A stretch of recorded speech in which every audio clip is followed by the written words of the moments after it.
Some people wonder, how did Einstein think? How do we physicists think? Most of it is when we're quiet, all by ourselves. We stare out the window and have blocks of equations just wandering in our head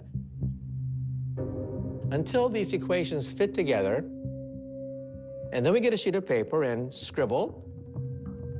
It can be very frustrating at times, scribbling equations everywhere. The old cliche of scribbling on the back of the envelope often is true, because that's sometimes all you have around. He was always thinking in pictures, visualizing things. When his father gave him a compass, he would just sit up night after night watching the needle point northward. It would send chills down his spine. Einstein once said, "I want to know God's thoughts in a mathematical way." Einstein wanted an equation, perhaps no more than 1 inch long, that would encapsulate all physical laws. The beauty, the majesty, the power of the universe into a single equation. That was his life's goal.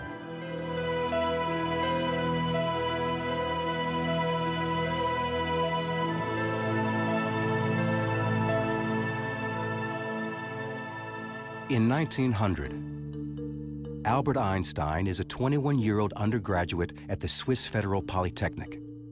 That this young man will one day be synonymous with genius was something none of his professors would have predicted. He would cut class. The professors thought he was a goof-off. As a consequence, Einstein couldn't get a single job after graduation. He even thought about switching fields and selling insurance. Can you imagine opening the door one day and there's Albert Einstein selling you life insurance? What a waste. Einstein thought he was such a loser. He wrote a letter to his family saying that it would be better if perhaps he was never born. Nobody was talking about the young Albert Einstein. He worked as a substitute teacher in short jobs in various towns. Einstein's father tried to apply on behalf of Einstein for academic positions. And he wrote to a very famous professor and asked him whether he could use Einstein as a research assistant. But there were no positions available. His father passes away, thinking that young Albert is a total disgrace to the family. In 1902, the depressed and despondent young Albert moves to Bern, Switzerland's capital, and begins a career far from science. One of his friends arranged for Einstein to get a job as a lowly patent clerk in the Swiss patent office. In this office, on the 3rd floor, Einstein spends 6 days a week reviewing applications submitted by all kinds of inventors to the Swiss government. Given a patent, you had all this information, and he had to strip it down to the essence, and that honed his skills as a physicist. He would very quickly dash off all the patents that he had to analyze. He didn't find the work very strenuous. It was not so intellectually demanding. And it would give him ample time to contemplate the universe. He never would have been very good at a university kissing up to a senior professor. He was much better at a stool in the patent office, trying to daydream about what is it like to ride alongside a light beam. From that job, he would launch a revolution which would change world history. Einstein's idle daydreams will profoundly change the way the universe is understood. In 1905, in what's been called his miracle year, he publishes in his spare time 4 visionary papers, the first of which answers the age-old question, what is light? The photoelectric effect. This paper, written by this total unknown, showed that light comes as a particle called the photon. We use that in television, we use that in lasers. In another paper, the 26-year-old Einstein posits something we now take for granted, the existence of atoms. People didn't believe in atoms in those days, but he proved that atoms can actually make small little dust particles move in a liquid. And he calculated the size of atoms. These papers would have been a remarkable career for any physicist, but Einstein is far from finished. He writes yet another paper with the famous equation E equals mc squared. At the simplest level, this means energy can become matter, and matter can become energy. The tiniest speck of matter holds potentially huge amounts of energy. Unleashing it requires a nuclear reaction, the sort going on constantly in the night sky. Ever since people began to look up in the heavens, they would say, what makes the stars shine? But it took Albert Einstein to answer the question. Mass, M, turns into E, energy. That is the engine that lights up the stars. Today, E equals mc squared is Einstein's most famous equation. But another theory he publishes this same year is more important and more controversial: the special theory of relativity. When Einstein was a teenager, he enjoyed imagining what it would be like to ride a beam of light. Now, he returns to this daydream, and it changes his life. In the spring of 1905, Einstein was riding on a bus, and he looked back at the famous clock tower that dominates Bern, Switzerland.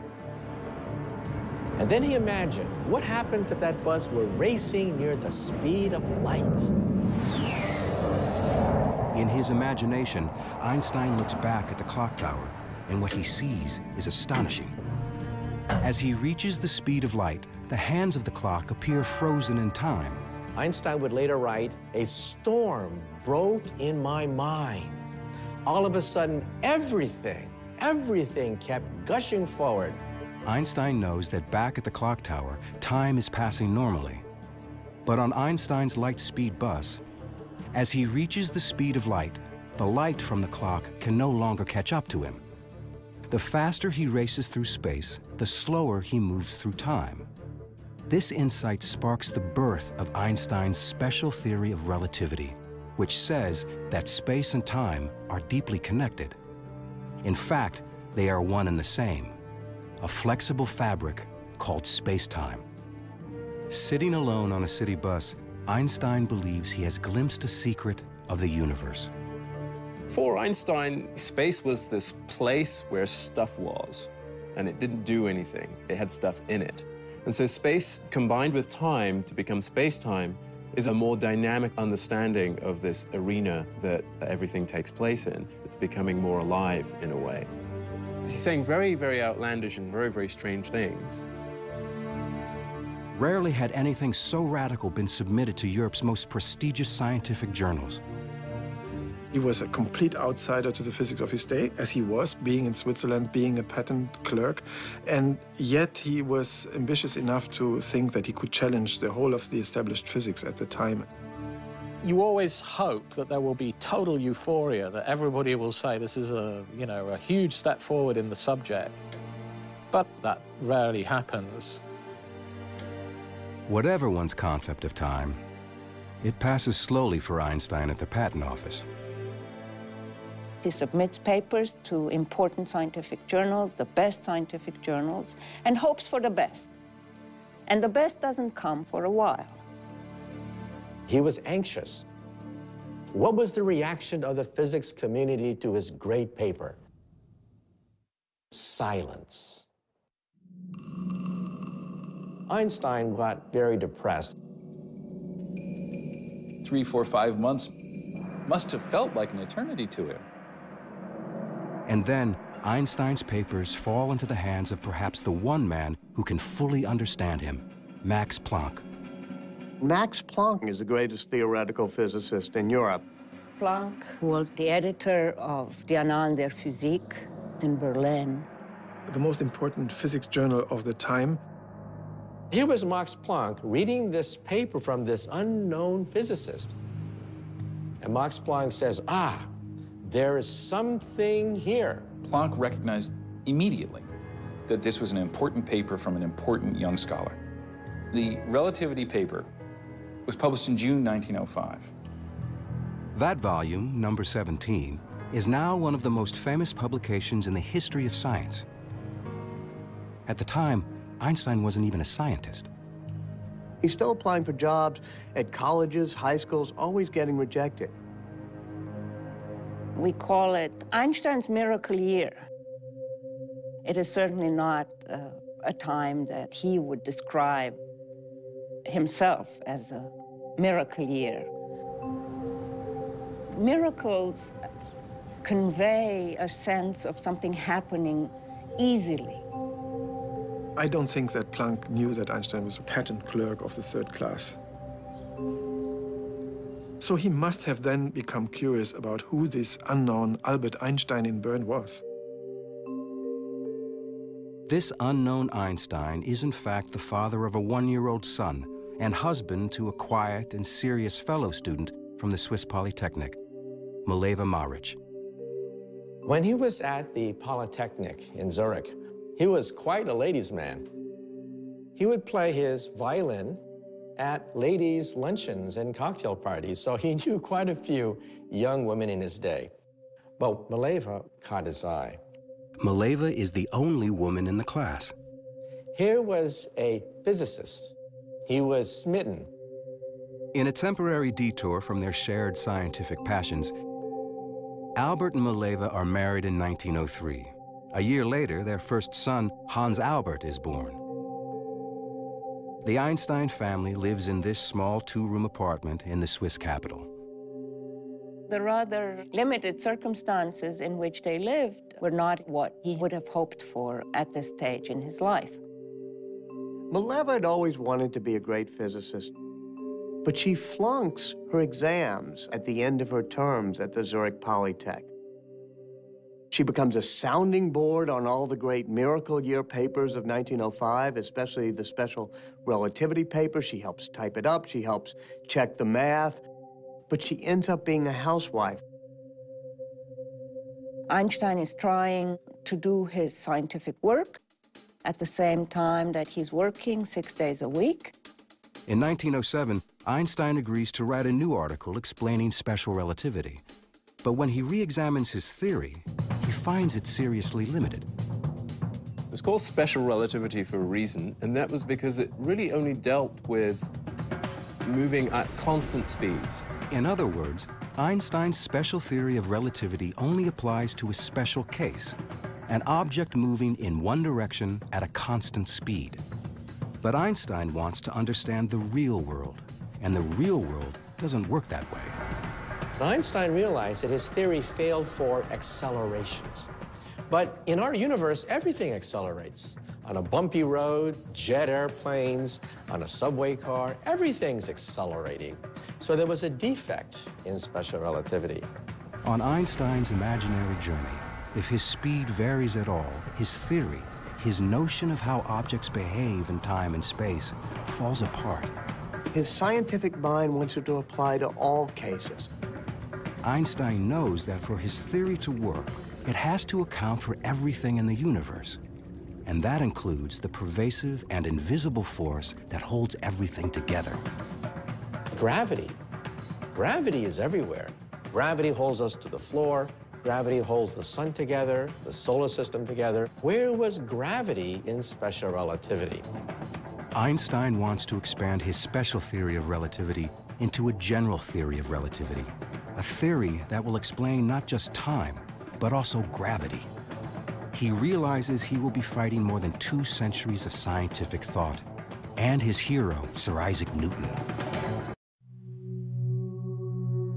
It's 1907, and the 28-year-old Albert Einstein is still a patent office bureaucrat. It has been 2 years since he published his special theory of relativity, and the ambitious Einstein decides to advance an even more radical interpretation of the universe, a general theory of relativity. Doing this will require him to take on his scientific hero, Sir Isaac Newton. In Einstein's time, Isaac Newton was God.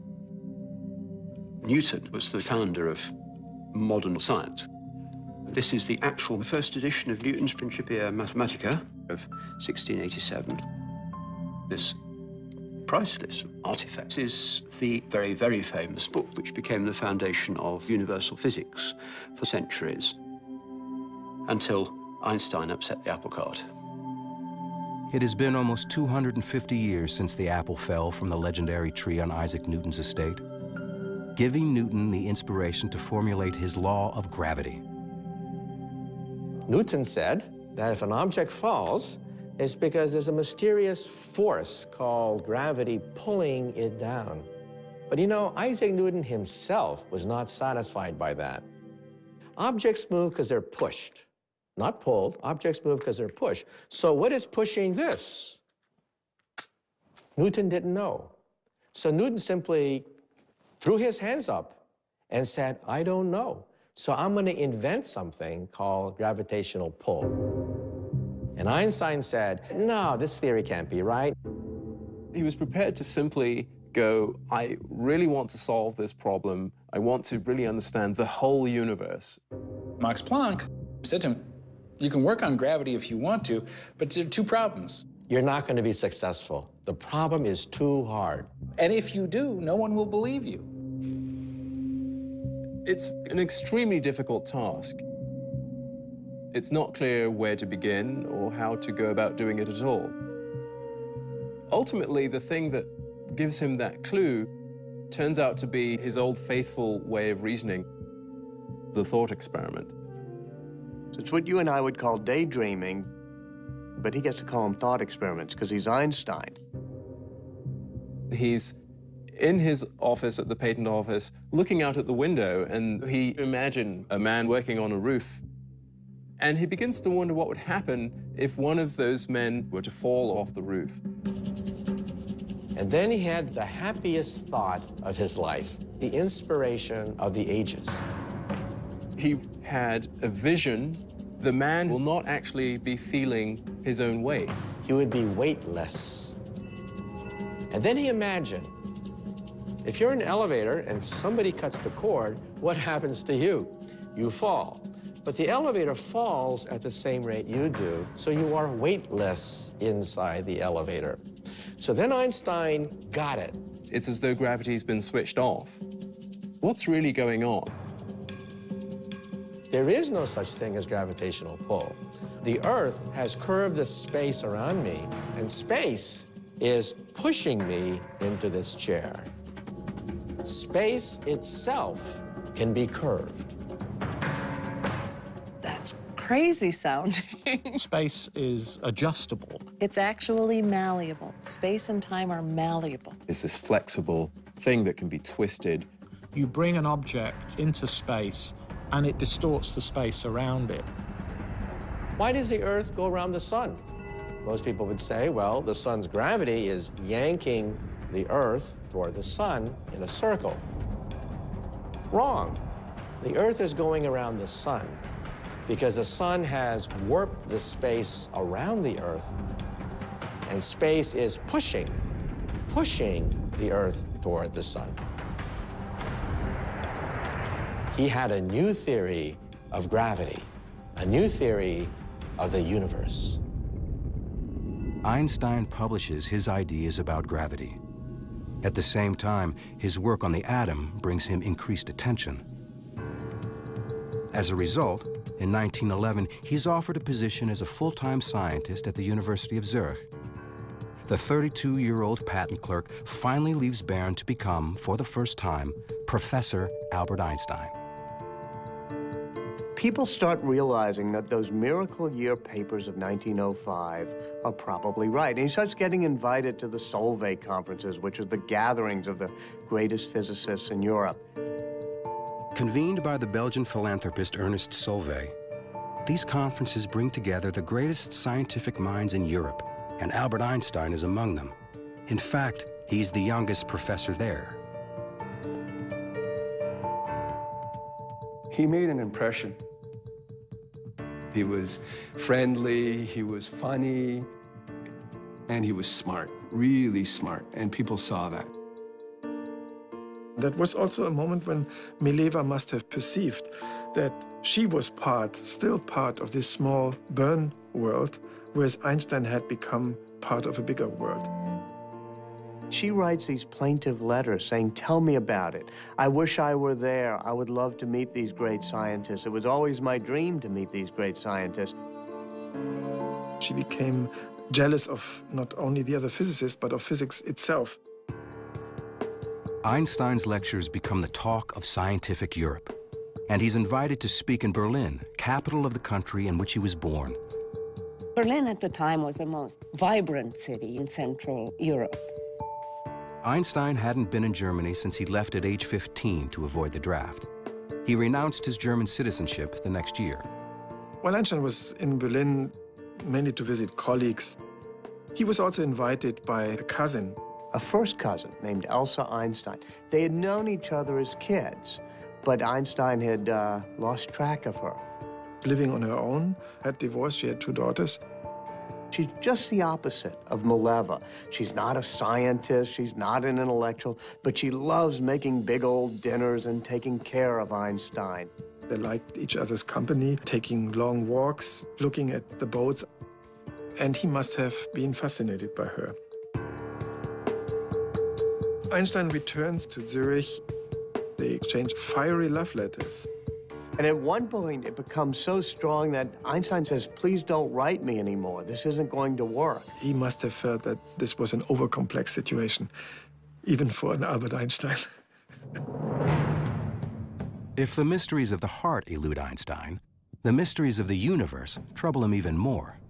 The curvature of space and warping of space-time, and you scratch your head. He has now been struggling for 4 years to more fully develop his general theory of relativity. His theory of relativity is so complicated that very few people can understand it. Somebody's got to test it. It's not a testable hypothesis. It's not science. It's science fiction. Einstein knows he's on the right track towards solving his theory. Now he must find a way to prove it. It's 1911. For 4 frustrating years, Einstein has struggled to perfect his general theory of relativity. His theory won't be accepted until he can demonstrate this radical concept. Suddenly, he is struck by an idea. If he can shine a beam of light through an area where space is curved, then according to his theory, the beam of light will actually appear to bend. Light only knows straight lines. What's bent is space. What could have enough gravity to bend light so much? Well, what about the sun? 300,000 times more massive than the Earth, the sun is the perfect object for Einstein's experiment. But how can anyone shine a beam of light around the sun? He says light from a distant star, as it passes right next to the sun, and the sun's gravitational field will be bent. Because space is bent around the sun. But even if Einstein is right, he'll never be able to see it happen because the sun is just too bright. Except, when is the sun covered so that we can see what's around it without being blinded by the light? That only occurs during a total solar eclipse. Here's the sun, and it's blocked by the moon, and suddenly all the stars come out. He figured if you have the sun here, and there's stars way back here, and the light's coming in toward you, it will bend slightly. So to your eye, you think that the stars had gone out like that. Light going around the sun. That's something that even his mother could understand. Nobody actually was willing to say without doubt, this is the truth, until somebody can prove it by taking a picture. So who do you turn to? You turn to the astronomers, the astrophysicists. Our laboratory is the entire universe. by 1912, Einstein believes he is finally on the verge of proving his long percolating and provocative theory. He publishes this revolutionary prediction and puts the call out to the astronomy world. Go out and measure. He said, go to an eclipse and do this observation. Nothing happened. He actually wrote to well-known astronomers trying to interest them in doing a test, and was a little discouraged, I think, because he discovered, as people often do, that astronomers are busy people with many things to do and don't necessarily drop everything at the drop of a hat, even for Einstein. It's a frustrating and bitter setback for Einstein. But then, at the Berlin Observatory, a young assistant answers the call. He's an impassioned and brazen young man who's willing to go, quite literally, to the ends of the earth for Einstein. His name is Erwin Finley Freundlich. Freundlich was in his early 20s. He wanted to make a name for himself. He got a sense that here is my chance. This is new stuff. It's important stuff, and I could be part of it. I've seen the letter that goes in the other direction from Einstein to Freundlich, and it's all filled with this excitement. You astronomers can do great help to me by finding proof of the relativity theory. And that's Einstein, the human being, who is trying to get somebody to do things for him because he needs him. He finds out from Freundlich that he's getting married to his girlfriend, Katja. And they're going to honeymoon in the Alps. So Einstein says, come to Zurich and let's meet.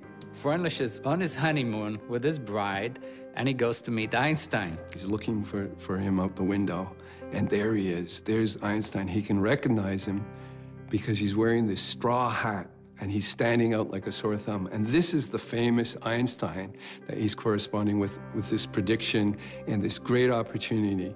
And he's going to get to meet him. So he gets off the train and he shakes his hand and they're all animated. And before they can talk, they whisk the couple off the train and they go to Frauenfeld nearby. It's a suburb.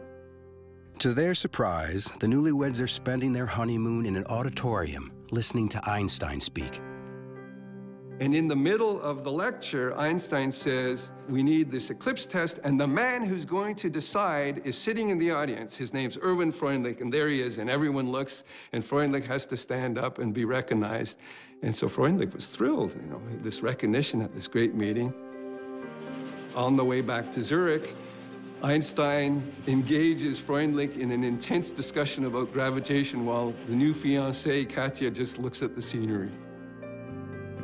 They start hatching up that plan of going to a total solar eclipse. The problem with the total solar eclipse, of course, is that it's only visible over a small area of the Earth because the shadow of the moon is actually only a few miles wide.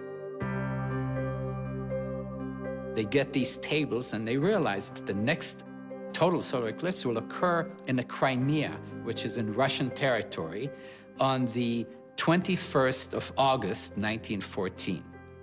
Freundlich goes to his boss, says, look, let's go to Russia. I'm collaborating with Einstein. Will you put the money up? And he says, no way. He just refuses. Einstein is absolutely furious. Reaching beyond the European scientific establishment, Freundlich writes to the director of the Lick Observatory near San Jose, California, a rugged outpost of American astronomy. It was a community living on the mountain. They all had their families, their wives were there, their kids were there. They were depending on each other for survival. For many years, it had the largest refracting telescope in the world. But most importantly, it has William Wallace Campbell, a pioneer of eclipse photography. In the 19th century, eclipses used to be attended by astronomers who just did visual observations. I saw this, I saw that. They would draw diagrams, and if people disagreed, it was one guy's word over another. Photography meant you can actually capture what was happening and do precise measurements. Campbell pioneered that technique in the early 20th century. Freundlich writes a personal letter to Campbell. He says, there's going to be an eclipse in 1914. Why don't you come to Russia and let's do this? So there's this wonderful correspondence between Campbell and Freundlich, the senior doyen of California astronomy and this little pipsqueak of an assistant in Berlin who's doing this against the will of his boss. They will be the first to either confirm or to discredit Einstein's new theory of gravity. This was an important observation. Campbell had a fever in him. He saw fantastic opportunities for Lick Observatory and for America. And he says, I'm going to get this sucker. This is a tough problem, and I'm going to be the one to crack it. Meanwhile, opportunity is knocking on Einstein's door. His original mentor, Max Planck, is asked by the King of Germany, Kaiser Wilhelm II, to recruit the best scientists for a new institution in Berlin. Planck recommends the young man he considers his own discovery, Albert Einstein. And they said, if we bring Einstein here, people will look at this and say, Berlin is where the action is. It's worth whatever it takes to get him here. On July 11th, 1913, two men arrive at the Zurich train station, Max Planck and Walter Nernst, a renowned German chemist. They are hoping that a personal appeal will persuade the rebellious young scientist to return to his German homeland. Two men, middle-aged guys in dark clothes, get off the train, and they go find Einstein. They're so different. Max Planck is very proper Prussian, always very well-dressed and well-groomed, wearing the monocle, talking in very formal tones. And there's Einstein, who's refusing, even back then, to comb his hair and dressed in, you know, sort of old coats and however he feels like it, already starting not to wear socks. They make a great offer to him. He'll be a professor at the University of Berlin. He'll be a member of the Prussian Academy. He won't really have to teach classes. He'll have all of the research help he needs. It was Max Planck. It was Nernst. It was the Prussian Academy of Sciences. It was the entire world of physics that had said no, bearing down and saying, we want you. Einstein did not answer the offer. Einstein says, why don't you just go take a trip for the rest of the afternoon up the mountain? I said, I'll meet you at the train station when you come back. And I'll be carrying a bunch of flowers. And if the flowers are red, I'm coming to Germany. And if flowers are white, sorry, no go. Thanks for coming. I've made the argument that Einstein delayed his answer to this question, in part because he sort of wanted to live with the pleasure of being so deeply sought after. But it's certainly true that this was not simply a snap decision. As he often does when he has a difficult problem to solve, Einstein takes a long walk. Zurich was comfortable. There was lots still up there. You don't just sort of walk away from that. His wife really wants to stay in Zurich. On the other hand, they have offered him the greatest job imaginable. There was one other thing enticing Einstein to Berlin. At some point, he received a birthday card. It was Elsa writing him a postcard. This must have exploded on him as, reawakening all these emotions. Planck and Nernst come back. They're at the train station. Einstein is there. It was a dramatic moment. It was a self-consciously dramatic moment. There would have been a little dramatic flair there. He's holding his flowers, and they look, and the flower is red. Einstein says, gentlemen, I'll go to Germany. I'm going to become one of you.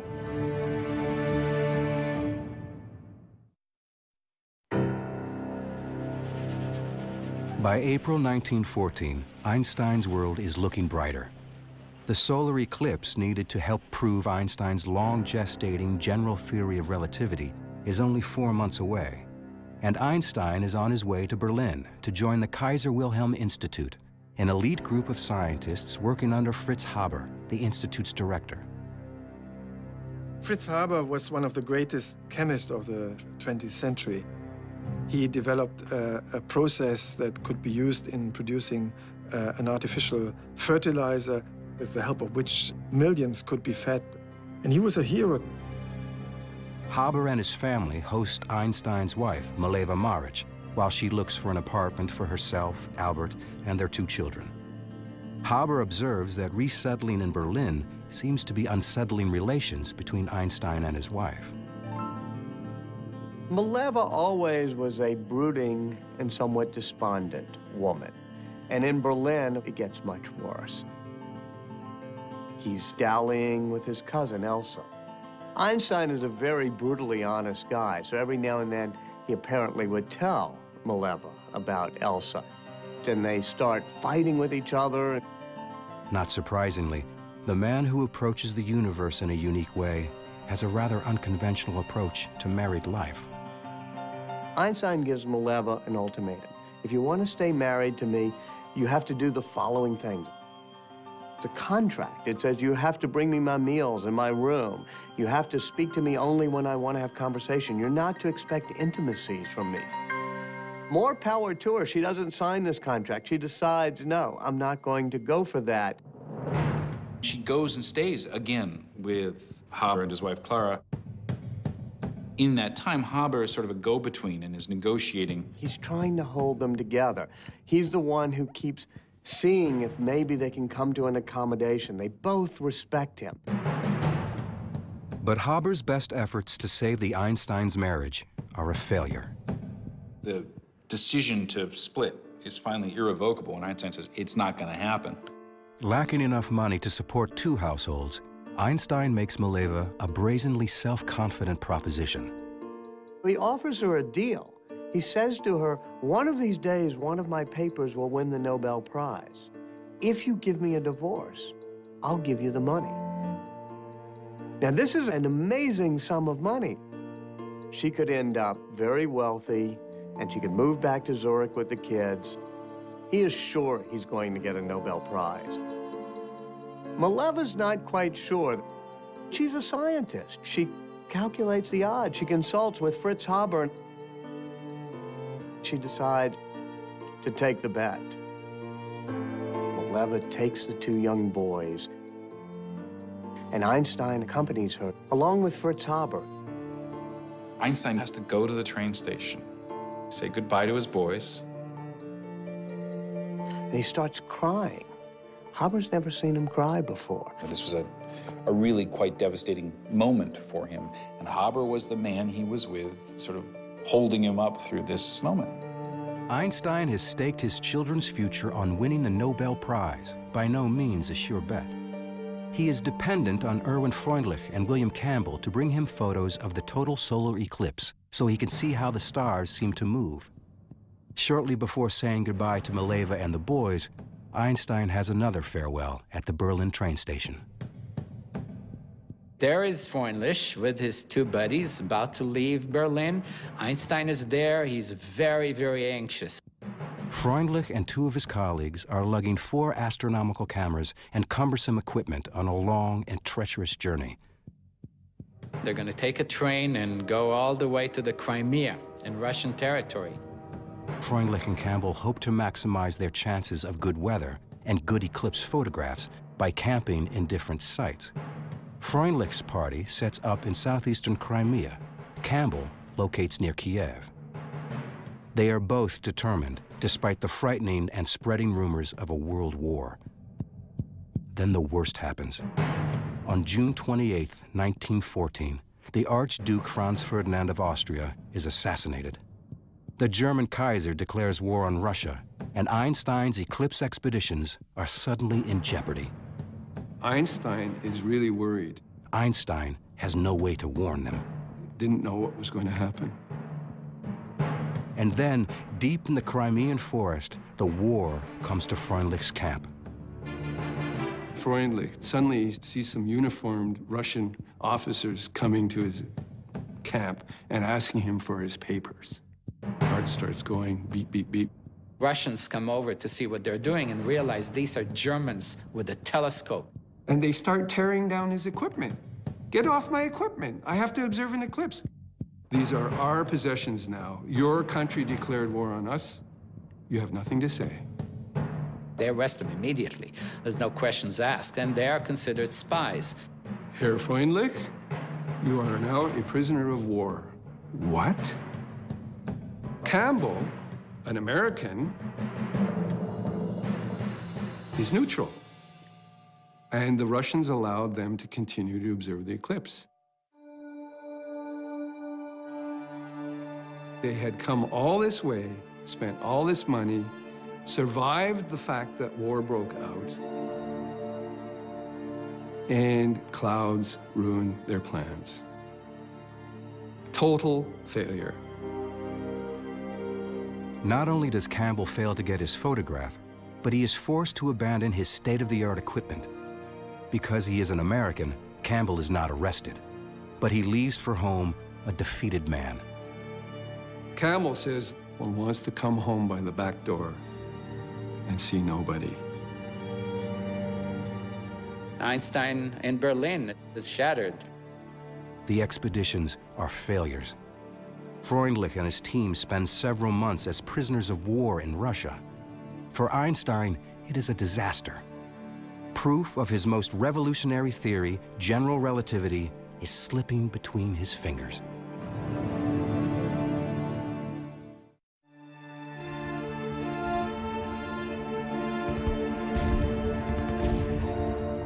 The outbreak of World War I leaves Einstein's Russian eclipse expedition in shambles and threatens to further obscure the long-sought proof of the relativity theory on which Einstein has labored for years.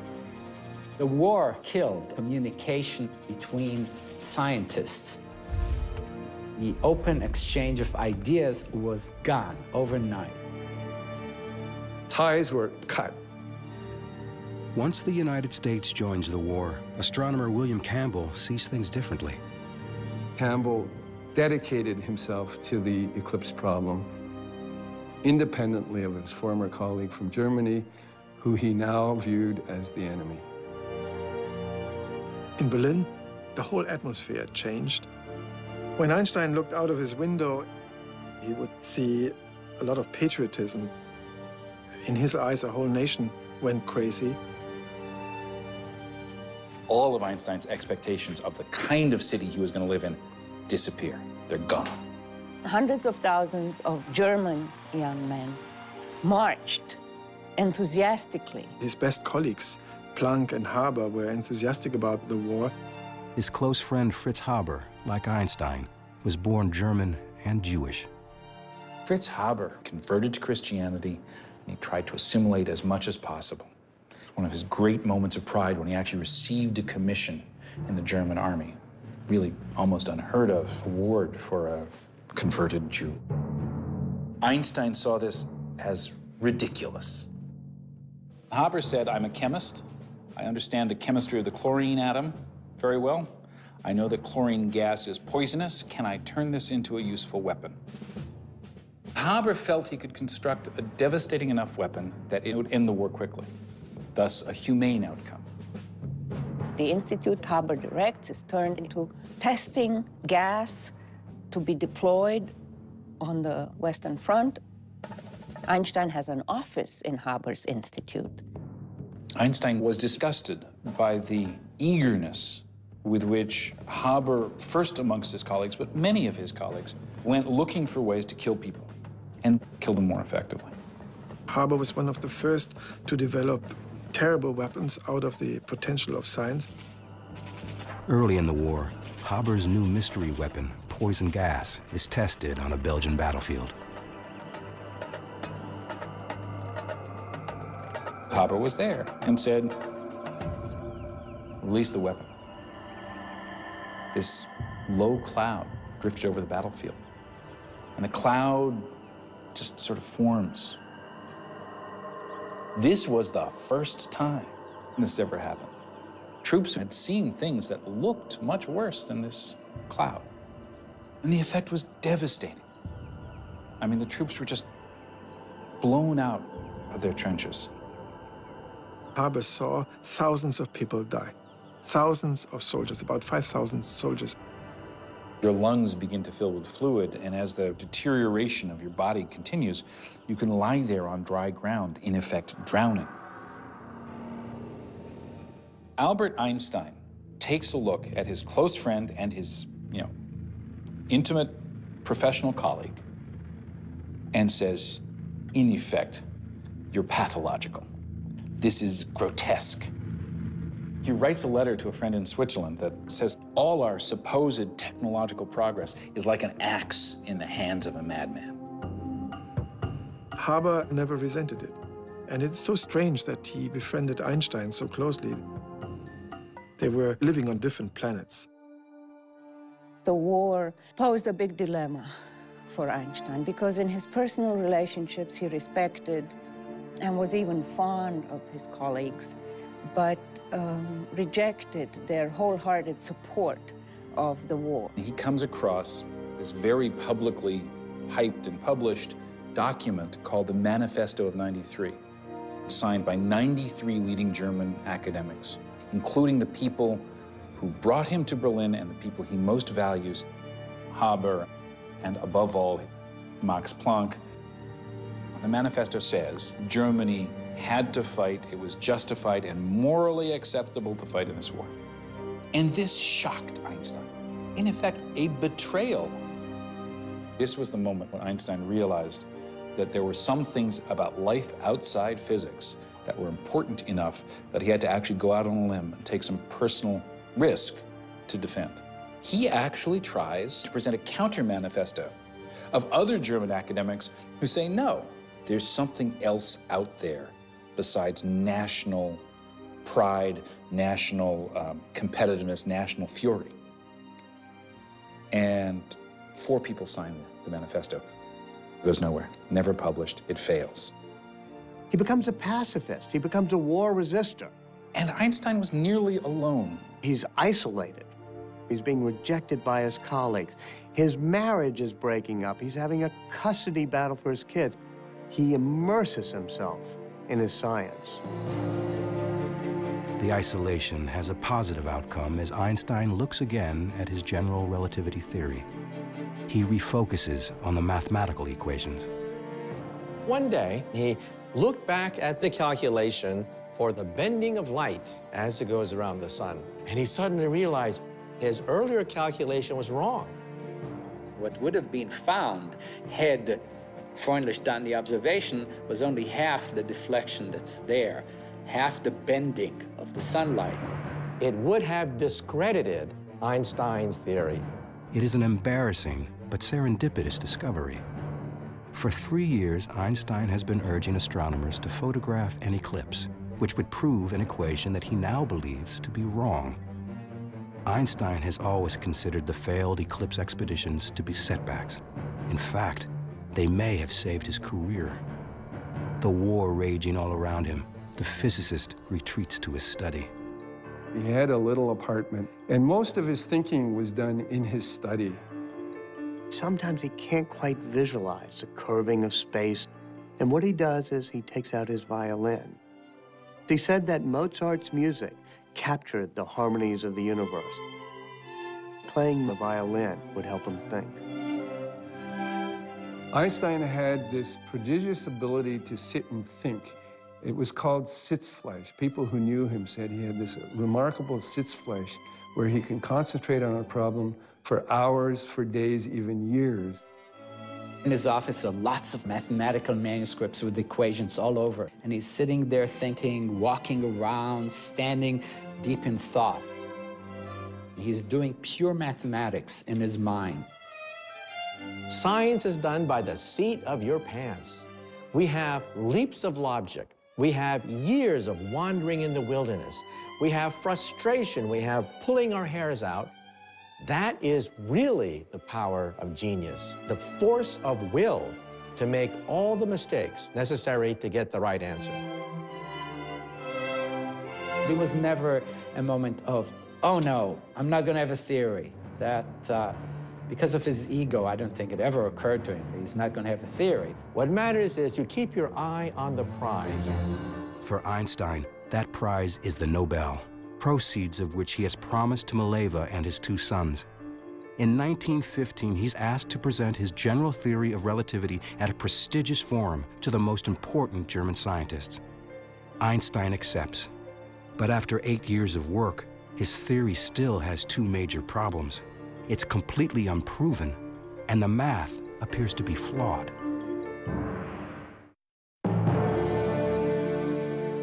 After nearly a decade of work, Einstein's general theory of relativity is still far from finished. His math is wrong, and without the correct calculation, his theory can't be proven. And now he's scheduled to deliver a paper to the most prestigious scientific gathering in Germany. Prussian Academy. It's a very formal place. It's a place that knows how distinguished it is and how historically significant it is. These weekly meetings you can sort of see as an attempt by at least some of Germany's leading thinkers to act as if the war were not all there was. Einstein is to present his theory of general relativity. The problem for Einstein is he hadn't finished it yet.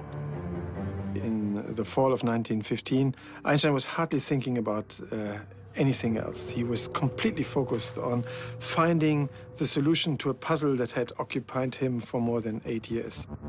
Einstein is trying to come up with these equations that describe how space is curved.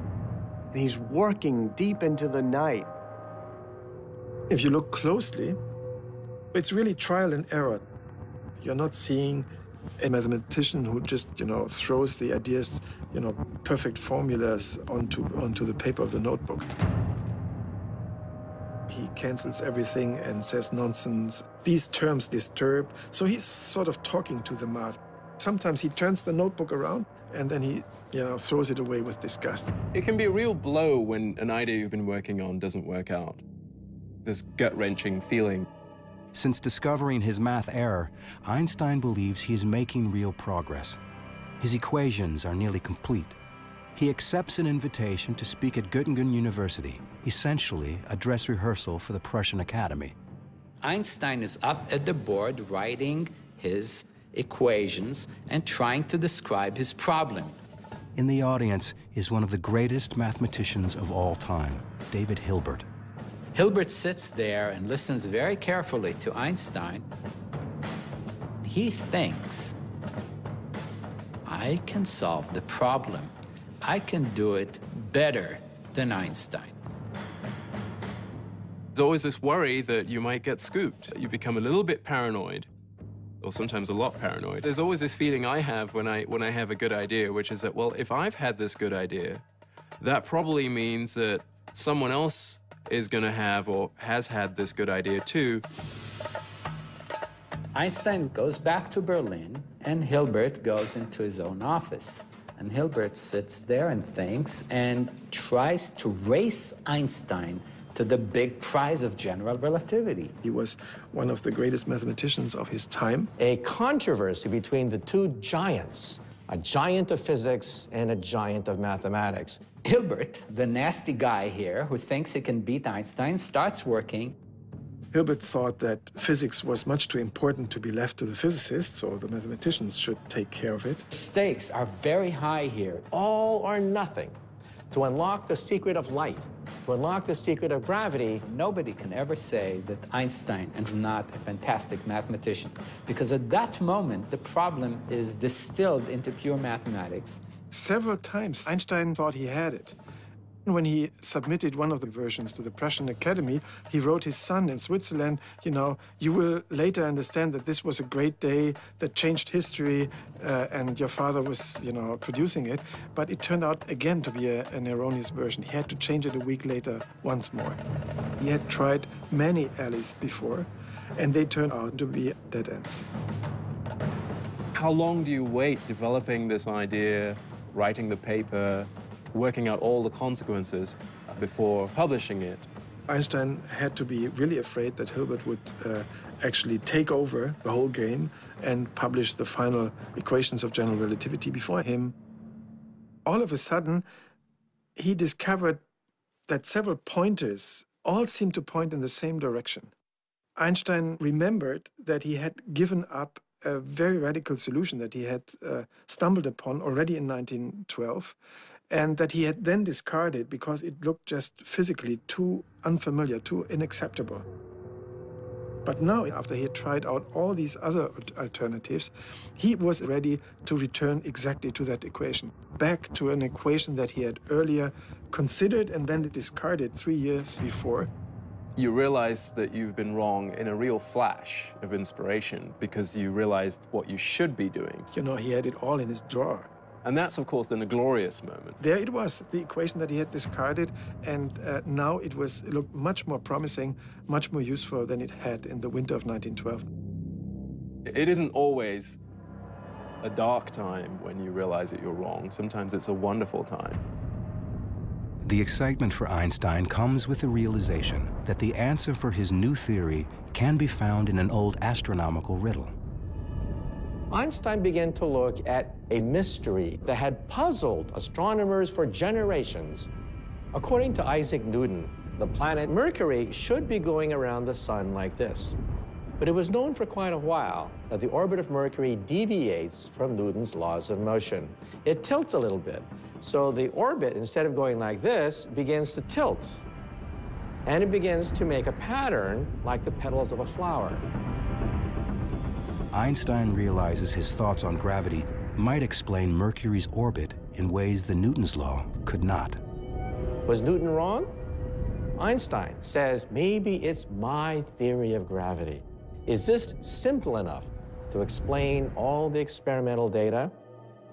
He calculated painfully the orbit of Mercury, and there was a near-perfect match. His equations on a notepad matched the motion of heavenly bodies in outer space.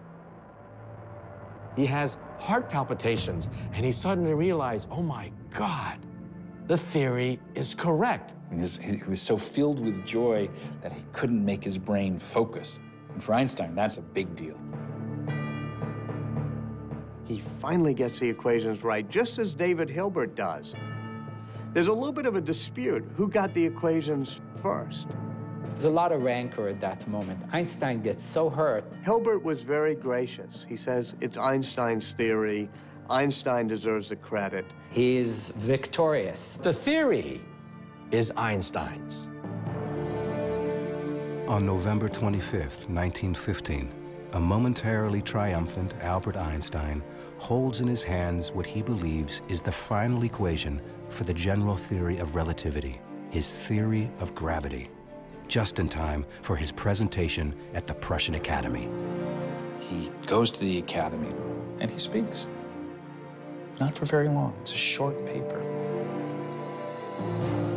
With that, you have the general theory of relativity, which describes how space and time tell matter and energy where to go. Matter and energy tell space and time how to look. Utterly different view of what our universe is like. Who knows how much applause he got? Nobody does. Everyone suddenly found themselves confronted with the idea that this strange German Jew had overthrown Newton's ideas of gravity. What exactly this meant now, no one was quite sure. There's still no physical proof of it. No one understood Einstein. Einstein believes he has finally got his theory right, but he knows that it won't be accepted until he can prove it. And he can't prove it without photographs of a total solar eclipse. For that, Einstein will have to wait again.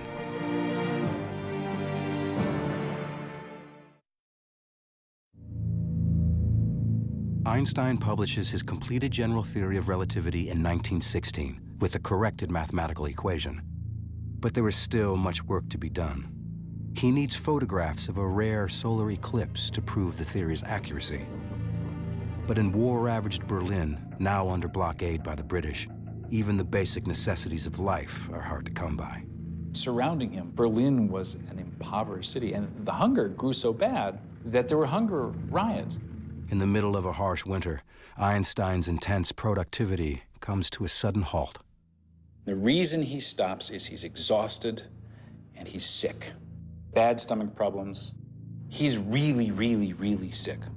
He writes, I don't eat, I haven't been able to sleep, and he succumbs to a physical and a mental breakdown. Einstein retreats to a small apartment in Berlin. His cousin Elsa becomes his nurse and savior. Elsa keeps cooking for him, bringing him food, eventually having Einstein move in with her. While Einstein's health is in Elsa's hands, the fate of his theory lies with astronomers. One of them who will play an important role is at Cambridge University in England. Arthur Eddington is a scientist, but also a religious man who attends this small Quaker meeting house just across the street from the university. Sitting in the back row at this Quaker meeting, full of people sitting quietly, is Arthur Stanley Eddington, head of the Cambridge Observatory, known all around the world as one of the most brilliant minds in astronomy. The war has taken a heavy toll on Eddington and his fellow Quakers, nearly all of whom morally opposed the war and refused to fight the Germans.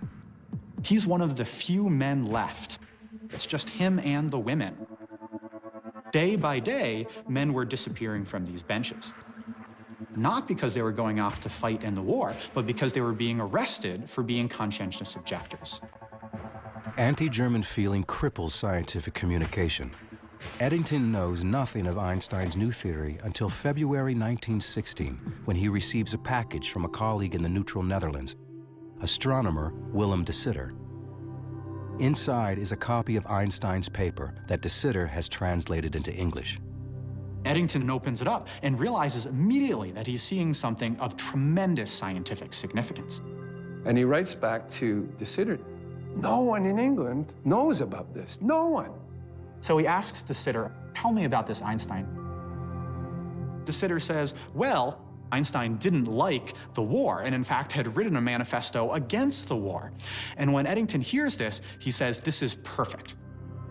This is so important, we have to do something with it. The mission becomes more than a scientific quest. Like Einstein, Eddington is isolated because of his political convictions. Eddington sees this exciting scientific challenge as a way to show that scientists across enemy lines can support each other for a higher purpose. Eddington says, relativity is the most important scientific theory since Newton, and it's done by a German, and even better, Einstein, a brilliant, peaceful scientist. He wanted to stand up there and show the world and show his scientific colleagues that an Englishman will stand up for a German. And the Eclipse expedition was the perfect opportunity. But the forces of interplanetary alignment may not wait for the war to be over. The next full eclipse will occur in June 1918, and it won't be visible in England, where Eddington is trapped by war. However, it will be seen in the state of Washington, practically in the backyard of a man who has been down this road before, William Wallace Campbell of California's Lick Observatory. There was going to be another eclipse in 1918, not very far from Lick Observatory in Goldendale, Washington, in the west. If Campbell succeeds in photographing this eclipse, he can be the first person to determine if Einstein's theory is right or wrong. Because there was a war going on, no one else could go. The Europeans couldn't send an expedition, and so he had the field to himself. But Campbell also has a problem. They didn't have their equipment because it was still trapped in Russia. Campbell had been forced to abandon his state-of-the-art camera gear in the Crimea back in 1914 when World War I first broke out. So he improvises. Campbell went scrabbling around for equipment in Lick Observatory. They got a lens here, a tube here, and they cobbled together a couple of cameras for Goldendale. The Lick party was forced to use substandard equipment. Campbell has no choice but to take the risk. He has a total solar eclipse all to himself and may never have another opportunity like this again. Campbell's party travels to Goldendale, Washington, and gets ready for the coming eclipse. It was close to home, so the whole family went. Campbell's goal is to photograph the stars that emerge in the brief period when the sun is hidden by the moon.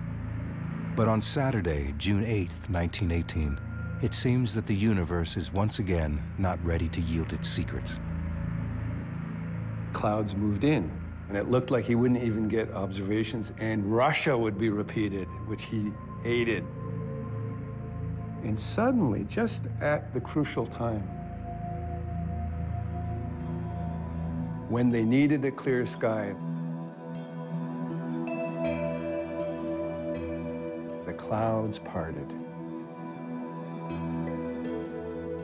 Campbell begins taking photographs of the spectacle. It starts when the moon first comes in contact with the sun and then starts to move over the face of the sun. The sun becomes smaller and smaller and smaller until the last moment when the sunlight actually passes through the valleys between the mountains of the moon. And then this bright, brilliant beam of sunlight, and then the sun is entirely eclipsed. It's the blackest black you will ever see. My first eclipse, I literally lost my breath. It was like jumping in cold water where you go, you know, you can't believe it. It is breathtaking, literally breathtaking. It's a gorgeous sight. It's just, wow. Most powerful experience that I've ever had in my life. The New York Times had a reporter, and they wrote an article, "Clouds Fall Away for Eclipse." There's a little subtitle, "Test of Einstein Theory." This is the first time that an American newspaper mentioned Albert Einstein. Campbell assigns his most trusted astronomer, Heber D. Curtis, to analyze the photographs to prove or disprove Einstein's theory. Looking in, a star would have been visible, one of the stars that was to be measured. That star would have been very carefully centered on crosshairs in the eyepiece. Once that was done, the scales could be read in the X and Y directions, and a very precise position could be assigned to the star. From those numbers, it could be determined whether the star had appeared to change position. Einstein has predicted that the warped space around the sun will create an optical illusion, making the stars appear to move outward ever so slightly. Einstein predicted much less than a millimeter. This is not an easy measurement to make. Unlike most theories that people put forth, Einstein's general relativity makes very specific prediction. Very tight. It's got to be this, and if it's not that, then the entire foundation of the idea has got to be discarded. Extremely precise, painstaking measurements. There was no wiggle room in Einstein's relativity because the idea that gravity is the manifestation of the curvature of space and time. You're going to say how much it curves and what happens to matter or light in the presence of that curvature? Calculate it, make the prediction?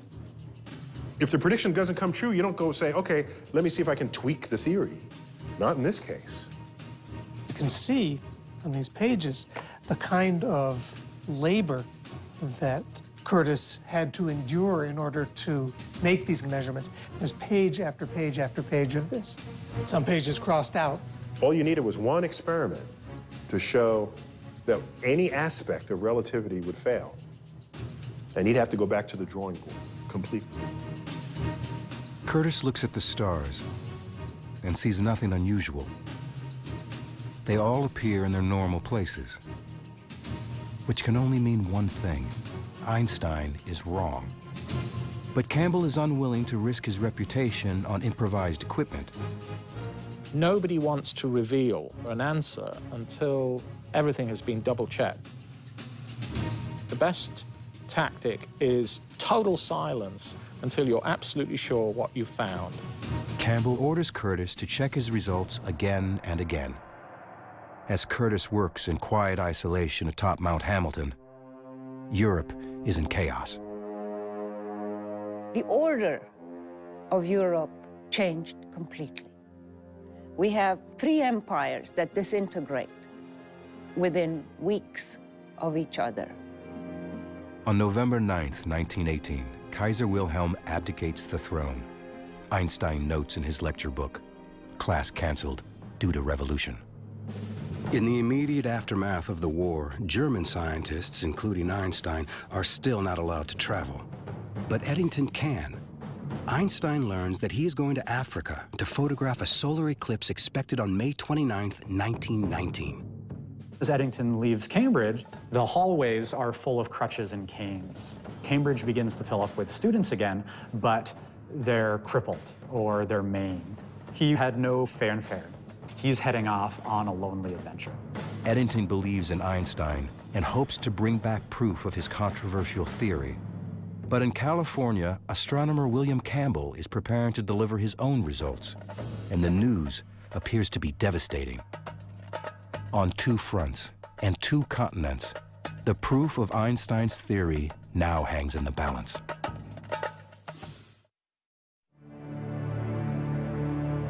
It's February 1919. Atop Mount Hamilton in California, William Wallace Campbell is examining and re-examining photographic plates which appear to indicate that Einstein's general theory of relativity, his theory of gravity, is wrong.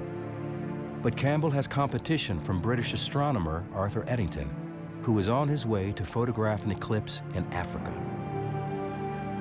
Eddington leaves Britain and heads south.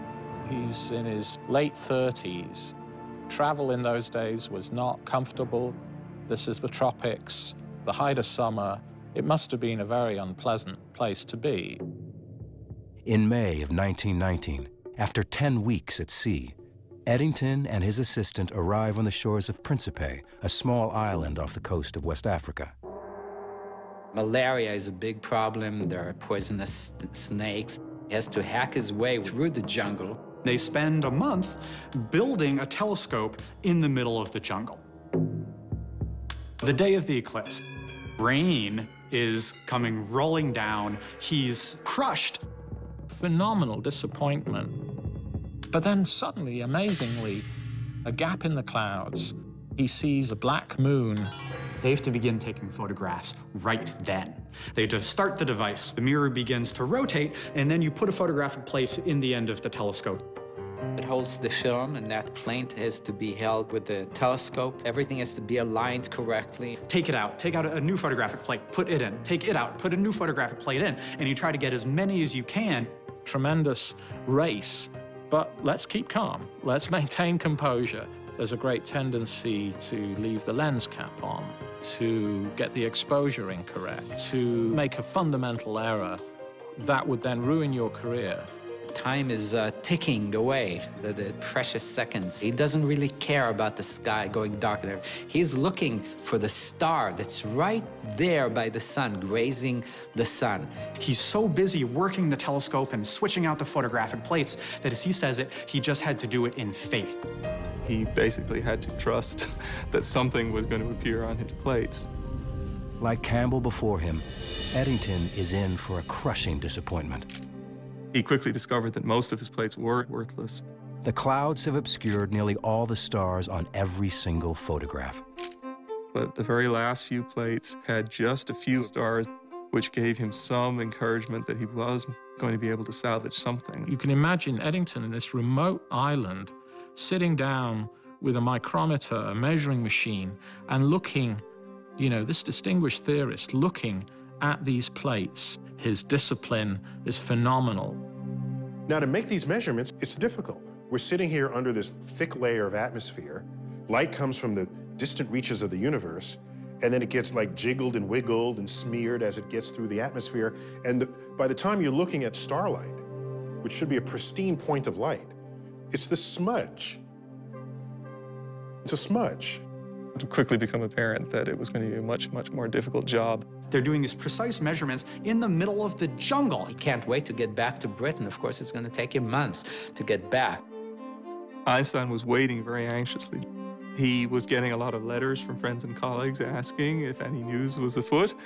But relations between England and Germany were very, very frosty, and Einstein didn't think it would be at all appropriate for him to presume to write to one of these English astronomers and ask them what was going on. Eddington returns to Cambridge Observatory just as Campbell sails into London. Campbell is here to address the Royal Astronomical Society, an organization dating back to the age of Isaac Newton. He carries with him the secret results of his eclipse expedition of the year before. Campbell is the first to speak, and he was nervous because there were a lot of emotions flying about this test and a lot of reputations at stake. The anxiety must have been enormous because he's in front of all of his colleagues. There is that one moment, the one moment that you stand before your peers. I don't think you ever really feel ready. Butterflies. And then finally, Campbell announces his results. He said Einstein is wrong, and Lick Observatory says Einstein is wrong. But the session takes a dramatic turn with the reading of a cable from Eddington. His preliminary findings show just the opposite. The British were going to say that Einstein's right. Eddington still had more calculations to do, and it wouldn't be ready for a couple of months. But here we have this special meeting of the Royal Astronomical Society. Everyone's watching. Campbell says Einstein's wrong. The British say, we don't know yet, but it looks like he might be right. I mean, just delivered a death blow to Einstein. Campbell started to really get nervous sitting in that room. Campbell sends an urgent message to his colleagues back in America, who were about to release their negative report on the eclipse photos. It was an historic cable of 5 words. Delay publishing Einstein results. Campbell. 4 months later, on November 6, 1919, Eddington travels from Cambridge to London to address the Royal Astronomical Society. He has finalized his photographic findings on Einstein's theory. People come down from all over England to see what's going to happen. Everybody is shoving their way in there so they can see what the results are going to be. The portrait of Newton overlooking the whole ceremony. Had Newton been able to look down on this meeting, I think he would have been absolutely fascinated. Eddington begins the meeting by pointing to the portrait of the founder of the Royal Society and saying, "Forgive us, Sir Isaac Newton, your universe has been overturned." The eclipse was partially obscured by clouds, but a few photographs of value were obtained. The secretary of the society records Eddington's results. The measurements of the plates have led to the conclusion that the deflection of 1 second .75 at the sun's limb, predicted by Einstein's general theory of relativity, is verified by the eclipse observations. The public interest that gets generated by this is tremendous. Outside of the scientific community, no one had even heard of Albert Einstein, let alone his bizarre theories. Now the public learns that everything they believe about the universe is wrong. The Times of London says, in effect, there is a whole new theory of the world. Ideas we've known for hundreds of years are wrong, and this man, this German scientist, Albert Einstein, has given us a new truth. The New York Times has one of the greatest headlines. Men of science more or less agog over eclipse observations. Einstein theory triumphs. And it is then that the German press also picks up on these events. There's a Berlin magazine that shows him, sort of this romantic face with a already fairly, dramatic hair, and this faraway look in his eyes. And the caption to the cover of this magazine says, a new figure in world history. Although few people really understand Einstein's ideas, soon everyone knows his name. Beers are named after him. Mothers named some of their children after him. Einstein himself never realized that his obscure theory of gravity would excite the public imagination. He says things are crazy here with the press. They all want an article, they want a lecture, they want photographs. It is all a craziness. This is, one of the first great ages of photography. So there are pictures of Einstein. There are undersea cables. People can carry news all over the world. There are newsreels. You can see the man moving and talking. Without such freedom, there would have been no Shakespeare, no Goethe, no Newton, no Faraday, no Pasteur, and no Lister. But despite the public adulation, scientists still have their doubts about his theory. People are making a mistake. They're mistaking Einstein's fame for acceptance of his theory. They're equating the two, and that's very far from what happened. A backlash set in. In the New York Times, you could see that they were constantly questioning, who is this famous scientist? Most British people and most Americans, most people from the Allied powers were very hostile to Germany after the war. They were not at all interested in reconciliation. So many people were saying, oh, Eddington was so motivated by the goal of peace and promoting international brotherhood. He was so convinced by the theory that perhaps He allowed himself to be a little bit biased. He's been criticized for fudging the figures. The photographic results from the two solar eclipse expeditions, Eddington's and Campbell's, result in a split decision. Another expedition will need to be mounted. Both Einstein, who has been trying to prove his theory since he first proposed it in 1907, and Campbell, who has been working on the problem since 1911, have tremendous personal stakes in the results. Now it was a matter of not just science, it was a matter of international reputation, it was a matter of personal reputation. This was personal. Campbell checks the charts and sees that the next best eclipse to photograph will be in Australia in 1922, more than 2 years from now. And it turns out, he will not be the only one to take up the challenge.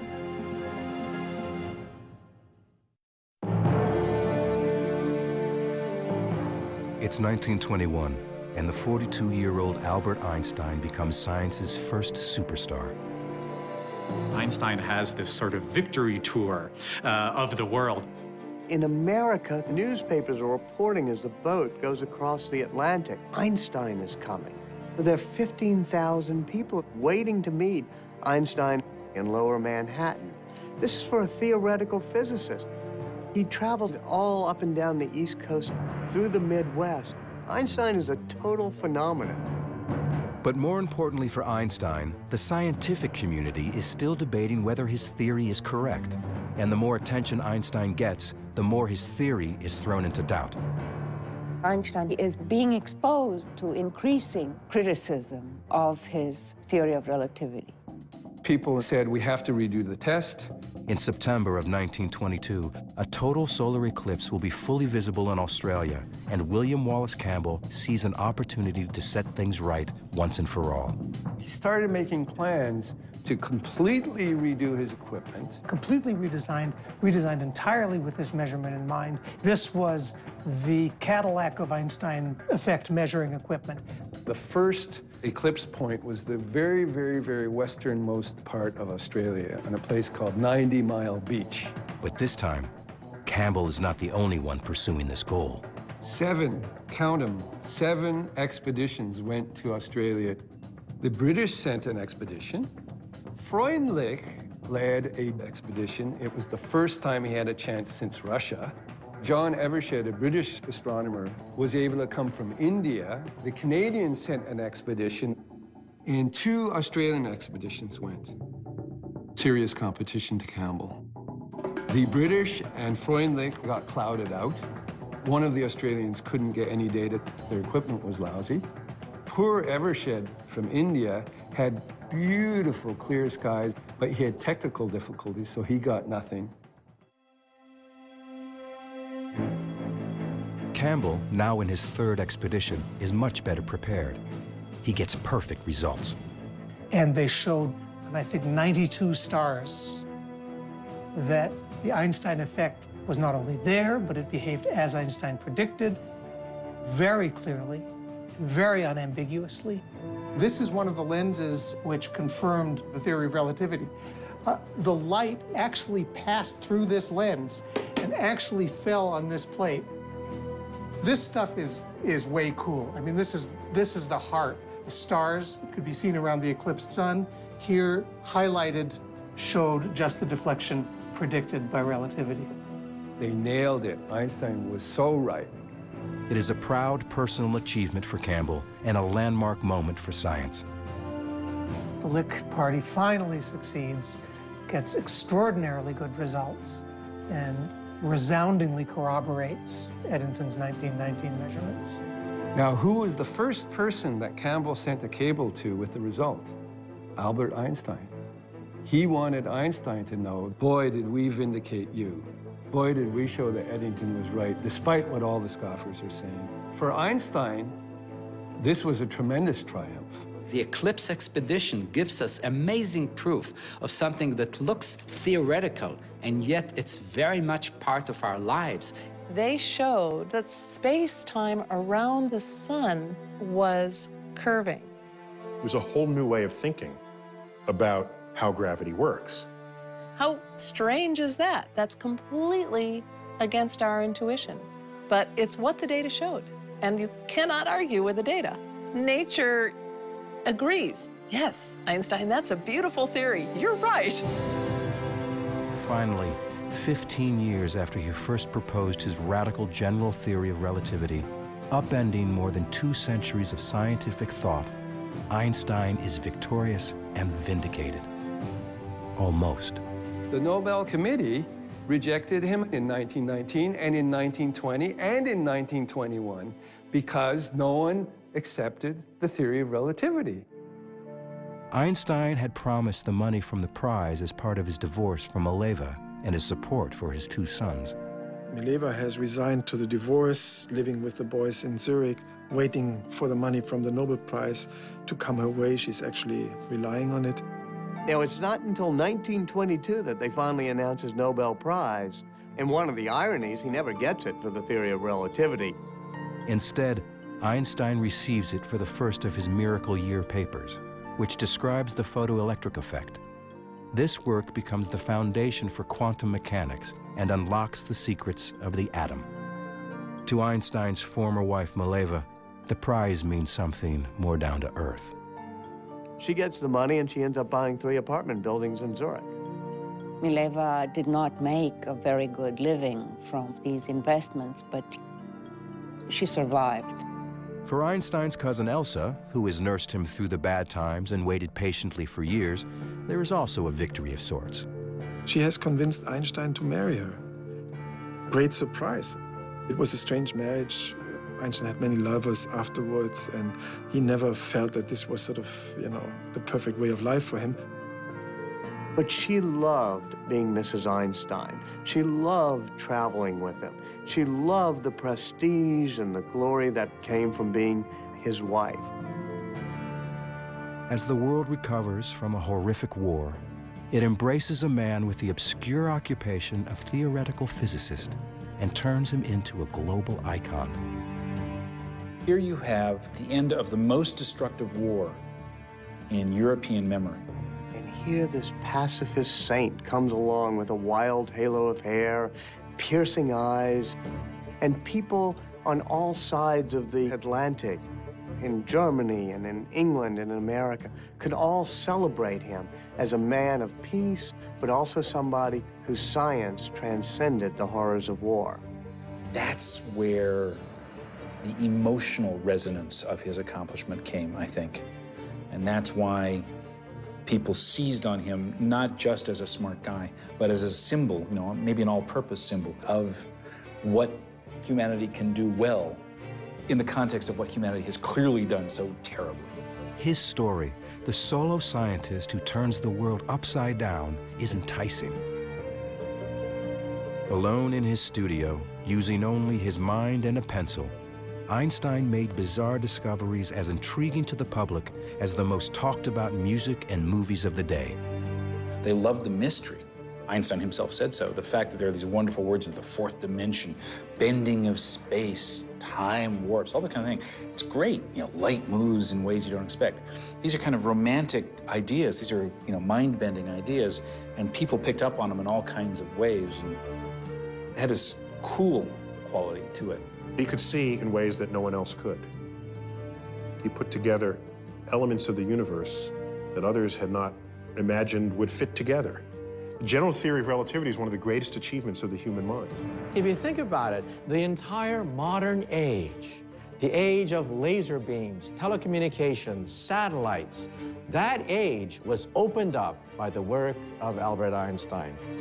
For example, black holes and neutron stars and the Big Bang itself. You cannot describe them adequately without Einstein's theory of general relativity. It is beautiful and simple and profound. And all the best theories of the universe are just that. Einstein dies in 1955 at the age of 76. But more than a half a century later, the man and his theories continue to capture the popular imagination and to inspire. He was a man, because of the power of his intellect, the sheer power of his mind, was able to rise above poverty, rise above war and strife, to become one of the great figures in all of human history. And that was an inspiration, because you don't have to be born handsome. You don't have to be born with muscles. You don't have to be born that way. You can achieve it by the sheer power of intellect. And for me, that's always been a shining beacon.